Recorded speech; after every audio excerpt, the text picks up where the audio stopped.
A Chinese court convicted Canadian businessman Michael Spavor of espionage on Wednesday and sentenced him to 11 years in prison, a sign of escalating tensions between the two countries. Canadian Prime Minister Justin Trudeau called the sentencing absolutely unacceptable and unjust, adding that the trial did not satisfy even the minimum standards required by international law. In a video addressed to diplomats and journalists in Beijing, Canada's ambassador to China, Dominic Barton, called for Spavor's immediate release.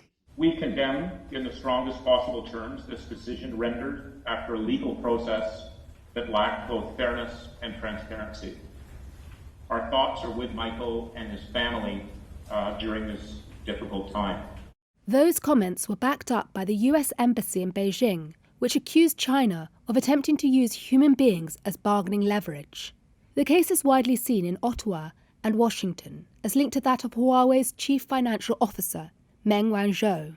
Spavor's sentencing came as lawyers in Canada representing the Chinese executive make a final push to convince a court there not to extradite her. Meng faces charges of misleading HSBC about Huawei's business dealings with Iran. Trudeau is also calling for the release of another Canadian, Michael Kovrig, who is awaiting a verdict in an espionage case. Like Spavor, he was detained just days after Meng was arrested at Vancouver International Airport on a warrant from the United States. Some observers have said convictions of the two Canadians could ultimately facilitate an agreement in which they are released and sent back to Canada.